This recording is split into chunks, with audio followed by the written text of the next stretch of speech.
Frères et sœurs et chers amis, bonsoir. Très heureux encore une fois de vous retrouver pour passer ce moment avec vous, passer ce moment ensemble et nous laisser conduire par la parole de Dieu, par son esprit. Et avant d'aller plus loin, je vous invite à prier ensemble. Seigneur, nous te remercions pour ce moment que nous pouvons passer ensemble, ce moment où toi aussi tu es avec nous, ce moment où tu nous donnes de pouvoir méditer ta parole, cette parole qui nous encourage, nous fortifie, qui éclaire notre chemin, cette parole qui montre que nous avons pleinement raison d'avoir confiance en toi parce que tu es le maître de toutes choses. Alors merci, conduis-nous encore par ton esprit et que cette parole devienne une parole vivante, une parole active et pratique dans notre vie. Que ton nom soit glorifié, Père. Amen. Alors, est-ce que vous vous rappelez du verset de la semaine précédente ? Le verset où le roi David disait dans le psaume 5, le chapitre 5, les versets 3, où il disait « Ô toi, mon roi, mon Dieu, sois attentif à mon appel, car c'est toi que je prie. » Ce « Ô toi, mon roi, mon Dieu », ça voudrait dire c'est vers toi que je me tourne, c'est toi qui connais toutes choses et c'est à toi que je m'attends, quelles que soient les circonstances. Et aujourd'hui, nous allons voir à travers l'histoire de Daniel, à travers une partie du chapitre 9, comment est-ce que le fait de prier fidèlement, cela attire la faveur et les bénédictions de Dieu sur nous, pour ceux pour qui on prie et même sur le monde. Et nous allons voir à travers simplement les 19 premiers versets. Nous n'allons pas lire tout le chapitre. La suite concerne la suite de la vision. Mais ce soir, nous allons nous contenter de voir une prière de Daniel.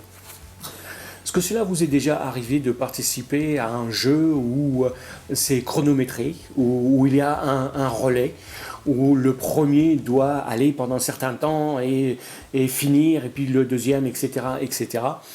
Je ne sais pas si vous avez participé à cela, ce que vous avez ressenti lorsque vous avez entendu ou voir l'aiguille de l'horloge faire tic-tac, tic-tac, tic-tac, tic-tac, et que le temps s'écoule assez rapidement et vous ne savez pas trop comment faire, comment les choses vont se dérouler. C'est un peu comme cela que Daniel a certainement dû ressentir les choses dans notre passage aujourd'hui, parce qu'il a compris. Il a compris qu'il y avait un secret qui ouvre les bénédictions de Dieu, qui ouvre les écluses des cieux. D'abord, une vie fidèle et une prière honnête. Oui, ces choses peuvent ouvrir, déverrouiller de grandes bénédictions que Dieu met à notre disposition. Il est vrai que le péché attire le jugement de Dieu, mais vivre avec Dieu, vivre pour Dieu et avoir une relation de prière honnête et sincère avec lui, nous attire son amour, sa faveur, sa miséricorde. Et il n'y a jamais un moment où la miséricorde et le pardon de Dieu restent inaccessibles. Dieu est toujours un Dieu de pardon et un Dieu de miséricorde. Daniel, lui, il a vu que l'on pouvait faire confiance à Dieu, il faisait confiance à Dieu et à sa parole. Il a vu Babylone tomber aux mains des Mèdes et des Perses, comme Dieu l'avait prévu, comme il avait expliqué à Daniel dans son rêve. Mais Daniel avait très certainement aussi lu ce que le prophète Jérémie avait écrit au chapitre 29, au verset 10. Il dit « Voici ce que déclare l'Éternel. C'est seulement au bout de 70 années allouées à Babylone que j'interviendrai en votre faveur, parce qu'ils étaient exilés. Dieu allait intervenir au bout de 70 ans pour accomplir la promesse que je vous ai faite, donc de vous faire revenir dans votre pays. » Et en lisant cela, Daniel a compris. Daniel a compris cette promesse de Dieu selon laquelle le peuple pourrait rentrer chez lui après 70 ans. Mais voilà que ces 70 ans, ça allait être là. Le temps était presque arrivé. Il était temps pour eux de se préparer à rentrer à la maison, à rentrer chez eux. Et donc, premièrement, Daniel a compris une grande chose, et c'est ce que je vous invite à lire dans les versets 1 à 4. Daniel a compris cette notion de temps. Il a su percevoir cette dimension de temps. Donc, lisons ensemble Daniel à partir du verset 1 jusqu'au verset 4. Darius, fils de Xerzès, de la race des Mèdes, fut établi sur le trône du royaume des Chaldéens. La première année de son règne, moi, Daniel, je considérais dans les livres le nombre des années que l'Éternel avait indiquées au prophète Jérémie et pendant lesquelles Jérusalem devait rester en ruine, c'est-à-dire 70 ans. Alors, je me tournai vers le Seigneur Dieu pour le prier et lui adresser des supplications en jeûnant et en portant un habit de toile, de sac et en me couvrant de cendres. J'adressai ma requête à l'Éternel mon Dieu et je lui fis une confession en ces termes. Ah Seigneur, Dieu grand et redoutable, toi qui demeures fidèle à ton alliance et qui conserves ton amour envers ceux qui t'aiment et qui obéissent à tes commandements. Qu'est-ce que Daniel a soudainement compris lorsqu'il a lu Jérémie ? Et puis lorsqu'il a compris, quelle a été sa première réaction, quelle a été sa première réponse, quels ont été les premiers mots qui sont sortis de sa bouche, quels ont été les premiers mots de sa prière. Rappelons-nous que Daniel était à Babylone depuis maintenant plus de 70 ans, depuis près de 70 ans. Et lorsqu'il a relu les prophètes de Jérémie, soudain Daniel comprend que, à travers la parole de Dieu, il comprend que cette promesse qui a été écrite, donnée par Jérémie, selon laquelle les gens pourraient rentrer chez eux après 70 ans, et que voilà maintenant le temps était venu. Il était temps de se préparer pour rentrer chez eux, pour rentrer à Jérusalem. Et Daniel comprenait aussi les gens qui allaient revenir pour reconstruire la ville et le temple de Dieu. Parce que la plupart d'entre eux étaient nés à Babylone. Seulement ceux qui avaient, comme Daniel, un certain âge, pouvaient se souvenir de Jérusalem. Il ne devait très certainement pas en rester beaucoup. Peut-être que ces jeunes-là ont blâmé Dieu pour leurs problèmes. Ils avaient construit des maisons et ils ont fait une nouvelle vie à Babylone. Ils avaient grandi là, il y avait une génération qui était là. Donc ils ne pensaient pas à Dieu. Et Daniel savait que ces gens-là, qu'ils étaient pécheurs. Mais Daniel comprenait aussi que lui-même faisait partie du problème. Que le problème, ce n'était pas que le peuple, que les autres. Donc, quand Daniel a compris cela, il est tombé à genoux en prière. Ce n'était pas son heure habituelle de prière. Donc, il a jeûné et il a prié. Donc, il n'a rien mangé. Et il a pris le temps de se mettre devant Dieu. Il s'est mis avec des vêtements, tels que nous décrit le texte, des vêtements qui parfois même démangeaient. Et il s'est assis dans de la cendre froide parce qu'il était vraiment conscient et désolé profondément du péché de son peuple. Et il était désolé pour ses propres péchés aussi, premièrement, et pour tout ce qu'ils avaient fait à l'égard de l'Éternel, parce qu'ils n'avaient pas obéi. Mais Daniel, il savait aussi que Dieu tient ses promesses et qu'il manifeste sa grâce envers ceux qu'il aime et ceux qui respectent ses lois. Même si beaucoup de gens étaient tombés dans le péché, tombent dans le péché, et quelques personnes sont restées fidèles à Dieu. Et Daniel a compris que ces personnes fidèles vont attirer la miséricorde, l'amour et la grâce de Dieu en leur faveur et en faveur d'autres personnes. Est-ce que c'est important de se rappeler qui est Dieu et comment il est quand on le prie ? Lorsque Dieu nous donne de la compréhension, lorsque Dieu nous donne de saisir ses promesses et ses plans, la première chose que nous devons faire, c'est de nous tourner vers lui dans la prière et la reconnaissance. commencer notre prière par de la louange, par de l'adoration et de la reconnaissance pour Dieu parce qu'il est bon et que cela nous rappelle aussi nos propres besoins et notre besoin de lui, et cela nous rappelle aussi notre dépendance de Dieu et que sans lui nous ne pouvons rien. Voilà ce que Daniel avait compris. Il avait compris cette notion de temps qui était important, et c'est cette chose aussi que nous devons saisir dans le temps où nous vivons. Mais si Daniel a compris son temps et le monde qui l'entourait, il a aussi pris conscience d'autre chose. Et c'est ce que je vous invite à lire dans les versets 5 à 11. Nous avons donc mal agi, nous nous sommes rendus coupables et nous nous sommes révoltés contre toi en nous détournant de tes commandements et de tes lois. Nous n'avons pas écouté tes serviteurs les prophètes qui ont parlé en ton nom à nos rois, à nos chefs, à nos ancêtres et à tout le peuple du pays. Toi, Seigneur, tu es juste, et nous rougissons de honte. C'est bien le cas aujourd'hui des Judéens, des habitants de Jérusalem et de tout Israël, de ceux qui sont près, de ceux qui sont loin, dispersés dans tout le pays où tu les as chassés à cause de leur infidélité à ton égard. Seigneur, la honte couvre notre visage, celui de nos rois, de nos chefs et de nos ancêtres, parce que nous avons péché contre toi. Mais toi, Seigneur notre Dieu, tu as de la pitié et tu pardonnes, alors que nous sommes révoltés contre toi. Nous ne t'avons pas obéi. Éternel notre Dieu, nous n'avons pas vécu selon les lois que tu nous as ordonnées par tes serviteurs les prophètes. Tout le peuple d'Israël a transgressé ta loi et s'est détourné pour ne pas entendre ta voix. Alors la malédiction et toutes les imprécations écrites dans la loi de Moïse, ton serviteur, se sont déversées sur nous, parce que nous avons péché contre Dieu. Alors donc, si Daniel a compris la notion de temps, s'il a pu saisir ce qui se passait dans son temps, et en synchronisation avec le temps de Dieu, et puis même comprendre l'état de son monde, il a aussi pris conscience, Daniel, d'autre chose dans ce que nous venons de dire. Il a pris conscience du péché. Et de qui Daniel a-t-il confessé le péché?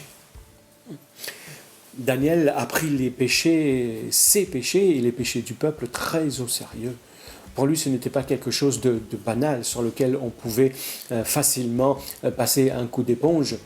Mais comment, dans ce que nous avons lu, comment est-ce que l'on peut savoir que la grâce de Dieu n'est pas bon marché dans ce que Daniel a dit? Parce que certaines personnes pensent que Dieu bénit simplement parce que nous croyons, il suffit de lui demander, et puis voilà. Non, c'est ce qu'on appelle parfois l'évangile ou la grâce à bon marché. Mais qu'est-ce que vous pensez que cela signifie, cette grâce ou cet évangile à bon marché?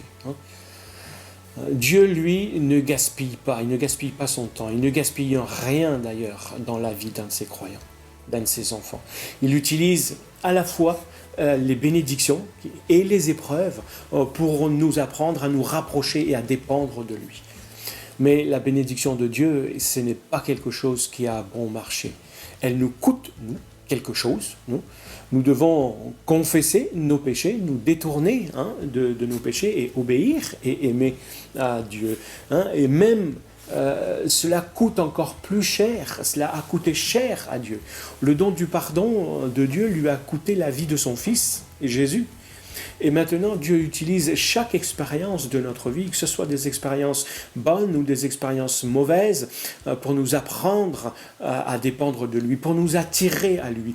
Dieu ne gaspille rien, ni son temps, ni notre temps, ni les événements qui se passent dans ce monde. Et Daniel a souligné de plusieurs façons dont nous pouvons nous pécher. Nous permettons bien souvent au péché d'entrer dans notre vie. Nous profitons de ce que Dieu déteste. Nous agissons même en fonction de nos mauvaises pensées ou des mauvaises pensées de ce monde. Nous sommes bien rebelles contre Dieu. Nous résistons au Saint-Esprit et nous disons bien souvent que nous pouvons nous en sortir tout seuls par une certaine façon de faire. Nous refusons d'obéir aux lois de Dieu parce que nous pensons que notre façon de faire est la meilleure. nous refusons d'écouter le message de Dieu à travers sa parole et ses conseils, parce que ça nous emmènera à changer quelque chose et à laisser Dieu transformer quelque chose en nous. Oui, et nous pouvons aussi éprouver de la honte et de la culpabilité à cause de notre péché. Mais Dieu, lui, il ne se détourne jamais de nous. Il est plein de miséricorde, de grâce et de pardon. Et Dieu veut bénir ses enfants. Ça, c'est son intention. Et c'est ce que Daniel a compris aussi. Mais Daniel, après avoir pris conscience de la réalité du péché, il va aussi prendre conscience de quelque chose. Quelle est la valeur de ce péché? Et je vous invite à lire les versets 12 à 14. Voilà ce qu'il dit. Tu as accompli les menaces que tu avais prononcées contre nous et contre les chefs qui nous gouvernaient. Tu as fait fondre sur nous un malheur si grand que dans ce monde, il n'y en a jamais eu de pareil à celui qui a frappé Jérusalem. Tout ce malheur nous a frappés conformément à ce qui était écrit dans la loi de Moïse, et nous ne t'avons pas imploré. Éternel notre Dieu, nous ne sommes pas détournés de nos fautes, et nous n'avons pas été attentifs à ta vérité. C'est pourquoi, Éternel notre Dieu, tu as veillé à ce que ce malheur fonde sur nous, car tu es juste dans tout ce que tu fais, tandis que nous ne t'avons pas obéi. Donc Daniel prend conscience de la réalité du péché, mais il va prendre aussi conscience que le péché, ce n'est pas quelque chose d'insignifiant. C'est que le péché a un coût très élevé. Et devant ça, Dieu nous donne un choix. Nous devons choisir entre la vie et la mort. Dieu nous dit que nous pouvons choisir une vie, et une vie bénie avec lui. Mais nous pouvons aussi choisir une vie qui reste sous la condamnation et le jugement de Dieu. Paul disait dans sa lettre aux Romains, au chapitre 6, verset 23, il disait que le salaire du péché, c'est la mort, mais le don gratuit de Dieu et le don de la grâce que Dieu accorde, c'est la vie éternelle. Une vie éternelle en étant unie avec Christ, avec Jésus-Christ notre Seigneur. Dieu donne toujours ce qu'il promet. Quand il promet quelque chose, il le donne. Mais la mort vient et nous dérobe de plein des façons. Elle nous détruit de bien des façons. Et la vie nous est donnée par la foi en Jésus-Christ. Voilà ce que dit Paul. Mais comment est-ce que la mort nous détruit ? Eh bien, notre esprit meurt. Notre esprit meurt à cause du péché en nous. Et comment notre esprit meurt? Et notre esprit, c'est quoi? C'est cette partie, cette dimension de nous qui est en relation avec Dieu. Et lorsque nous péchons, notre esprit se refroidit et il meurt et il n'a plus de relation avec Dieu. Donc, il ne répond plus. Lorsque Dieu lui parle, il ne répond plus, il ne peut plus répondre lorsque Dieu l'appelle. Le péché affecte aussi nos relations. Nos relations meurent à cause du péché. Les familles, les relations familiales, les relations fraternelles, les relations amicales avec les amis, tout cela sont brisés. Mais Dieu peut guérir les relations brisées. Et le péché nous empêche de vivre et de chercher les voies de Dieu, mais Dieu peut nous ramener sur la voie et la vérité. Mais notre société aussi meurt à cause du péché. Les gens ne peuvent pas vivre ensemble, on le voit bien. Ils ne peuvent pas rester ensemble en paix longtemps parce que le péché règne dans ce monde. On voit des crimes, des guerres, des haines de toutes sortes. Et tout ça, ce sont des signes de péché. Et tous les niveaux de la société est touché et souffre de cela. Et même notre propre corps meurt à cause du péché. Et le coût du péché, c'est que notre corps ne peut pas continuer de vivre. Notre péché a coûté la vie même au Fils de Dieu, à Jésus-Christ. Il est mort à cause de ça, à cause du péché. Pas à cause de ses péchés à lui. Et puis notre âme meurt aussi. Est mort à cause du péché. Notre âme, c'est la dimension en nous que Dieu a créée pour vivre éternellement. Et les personnes qui choisissent de vivre et d'avoir une relation avec Dieu vont vivre éternellement avec Dieu, même après la mort du corps ici-bas. Hein. Mais ceux qui choisissent d'être séparés de Dieu, ils vont mourir, mais sans être... ils vont vivre sans être en relation avec Dieu. C'est ce que la Bible appelle la mort. C'est plus que la mort encore. Daniel, il avait compris tout cela. Et Daniel, il avait aussi compris une chose très importante. Hein. Une fois que l'on a compris notre péché, la gravité du péché, si l'on reste avec ces pensées, eh ben, nous allons être tétanisés et terrorisés. Mais voici ce que Daniel a aussi compris à propos de Dieu quand il s'est approché de lui. Les versets 15 à 19. Il dit « Et maintenant, Seigneur notre Dieu, tu as fait sortir ton peuple d'Égypte par ton intervention puissante, et tu t'es fait un nom qui subsiste jusqu'à ce jour. Mais nous avons péché, nous avons fait le mal. Seigneur, toi tu fais justice aux opprimés. Veuille détourner ta colère et ton indignation de Jérusalem, ta ville, ta sainte montagne. Car à cause de nos péchés et des fautes de nos ancêtres, Jérusalem et ton peuple sont en butte au mépris de tous ceux qui nous entourent. Maintenant, ô notre Dieu, écoute la prière et les supplications de ton serviteur, et, par égard pour toi-même, considère avec faveur ton sanctuaire dévasté. Ô mon Dieu, prête l'oreille et écoute, ouvre tes yeux et considère nos ruines. Regarde la ville qui t'appartient. Certes, ce n'est pas à cause de nos actions justes que nous te prions et t'adressons nos supplications, mais à cause de ton immense compassion. Seigneur, écoute-nous. Seigneur, pardonne. Seigneur, prête-nous attention et interviens sans tarder par égard pour toi-même, ô mon Dieu, car il s'agit de la ville et du peuple qui t'appartient. » Quelle prière! Quelle prière! Que pensez-vous que Daniel s'attendait à avoir comme réponse de la part de Dieu? Et pourquoi finalement est-ce que Daniel s'attendait, on a vu, à ce que Dieu réponde finalement, mais par grâce ou par miséricorde? Parce que non seulement Daniel avait compris le péché, son péché, le péché du peuple, son monde, la gravité du péché, mais il a aussi compris que Dieu est un Dieu de miséricorde. Daniel a compris que les louanges appartiennent à Dieu et qu'il est plein de miséricorde, qu'il a donc confessé son propre péché et le péché du peuple. Et il s'attendait à ce que Dieu lui réponde. La miséricorde de Dieu est si grande que rien ne peut la contenir. C'est ce que Daniel va traduire, c'est ce que l'on comprend à travers sa prière. Il ne compte pas notre péché contre nous, Dieu. S'il tenait compte de nos péchés contre nous, qui pourrait subsister? Il oublie, il efface notre péché, il les met de côté, il ne s'en souvient plus parce que nous lui appartenons, parce que nous sommes ses enfants.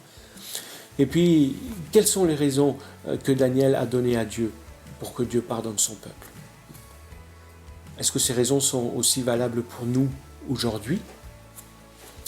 Daniel a demandé à Dieu, il a donné plutôt à Dieu des raisons pour lesquelles Dieu devrait pardonner à son peuple. Il a rappelé certaines choses à Dieu. Dieu l'avait déjà fait auparavant, lorsqu'il les a fait sortir d'Égypte. Dieu a toujours fait ce qui est juste et ce qui est bon, va dire Daniel. Il est toujours bon, il souffre. Dieu souffre quand son peuple souffre. Sa ville et son peuple étaient vides à cause du jugement sur son peuple. C'est son peuple qui avait attiré son jugement sur lui-même.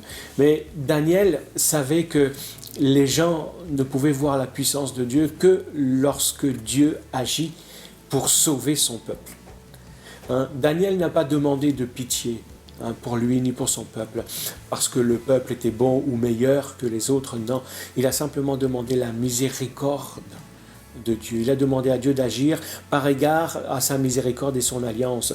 Et parce que le peuple est pécheur et que c'est la nature même de Dieu d'être miséricordieux.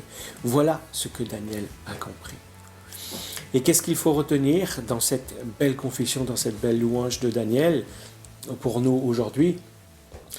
C'est que nous vivons une époque peut-être plus passionnante que celle de Daniel, dans le sens où nous sommes plus proches de la venue de Jésus et que nous devons nous hâter à préparer, à nous tenir prêts, parce que Jésus va bientôt revenir pour mettre toutes les choses en ordre.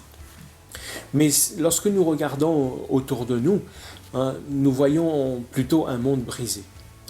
Nous regardons la société autour de nous et nous pouvons nous demander comment Dieu pourrait aimer des gens aussi méchants, et puis même nous. Et comment est-ce que Dieu pourrait être miséricordieux avec des gens aussi méchants que nous, que moi?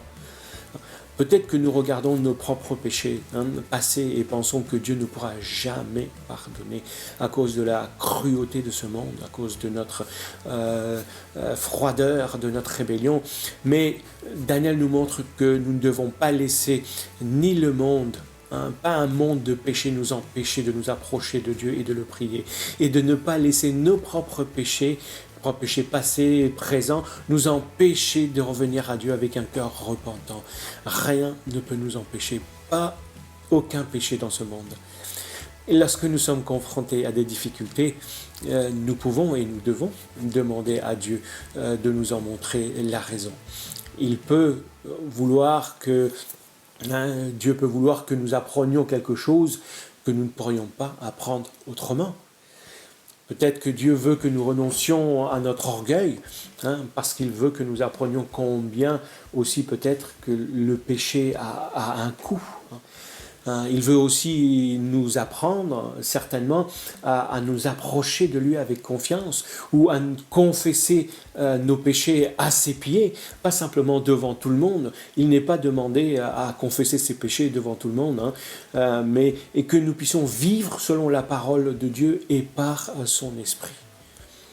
Dieu répond lorsque nous prions de cette façon. Dieu répond lorsque nous venons à lui avec un cœur honnête, lorsque nous confessons nos péchés, lorsque nous obéissons à sa parole. Et ça devient comme un aimant sur la vie des fidèles, c'est ce que Daniel dit, qui attire la bonté et la grâce et la bénédiction de Dieu. Dieu donne vie à notre corps, à notre âme et à notre esprit, mais il donne vie aussi à nos relations. Il peut aussi réveiller cette société lorsque nous lui sommes fidèles. Il peut éclairer cette société et apporter une vie abondante pour ceux qui désirent se confier en Jésus-Christ. Et c'est une vie abondante qui nous attend en Jésus-Christ et que nous avons déjà goûté. Et là, nous avons le choix. Et la Bible nous dit « choisis la vie ». Le péché attire la mort. Et la façon dont nous vivons affecte notre vie et celle de ceux qui nous entourent. Le chapitre 8, juste pour s'en souvenir, le chapitre 8 se déroule par rapport au chapitre 9, 12 ans plus tard. C'est-à-dire le chapitre 9 se déroule 12 ans plus tard.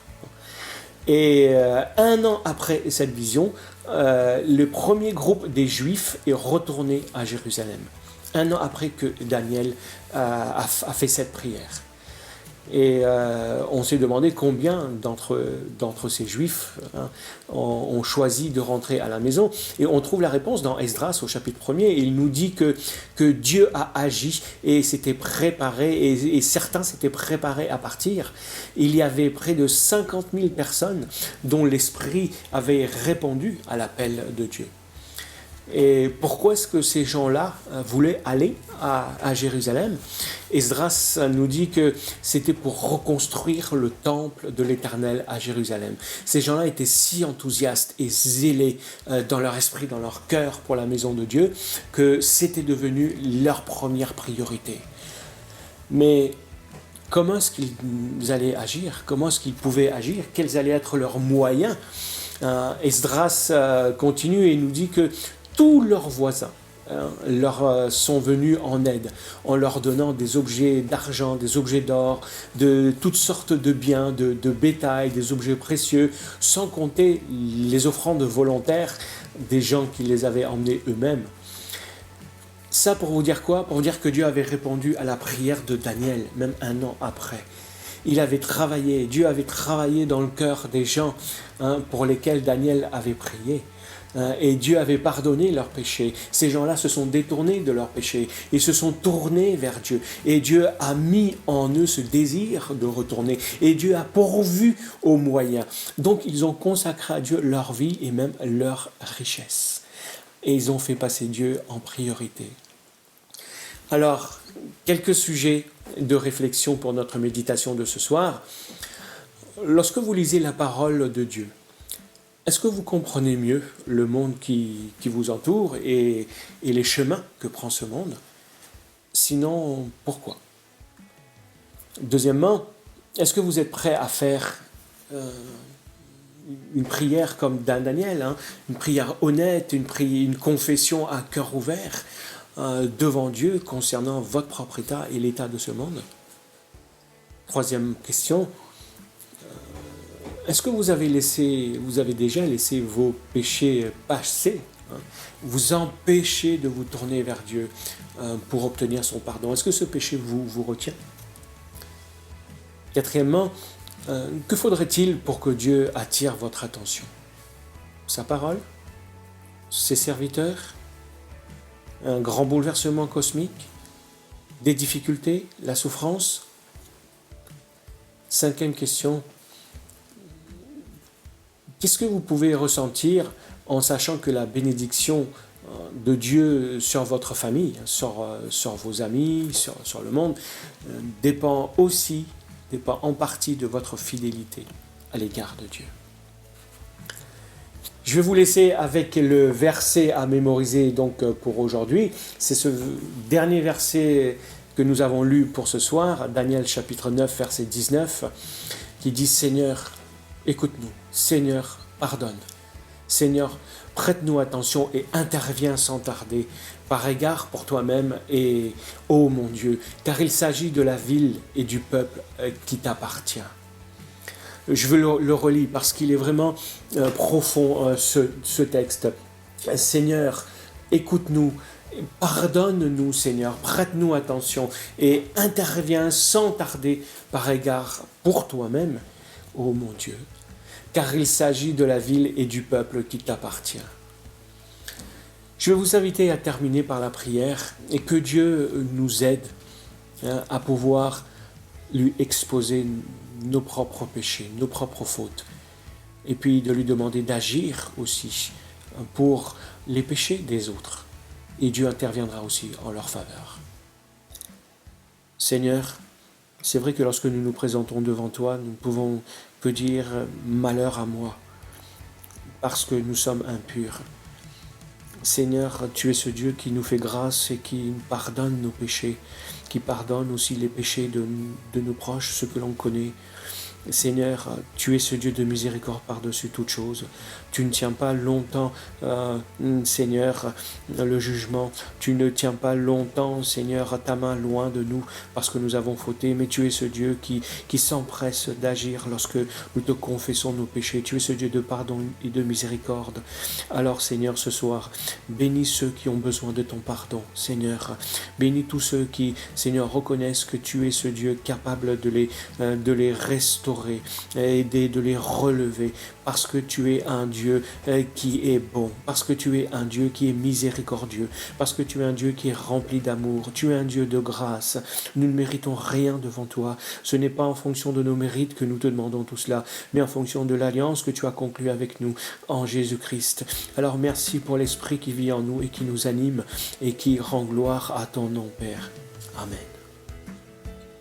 Que le Seigneur vous bénisse et qu'il vous encourage à glorifier son nom, quelles que soient les circonstances. À bientôt.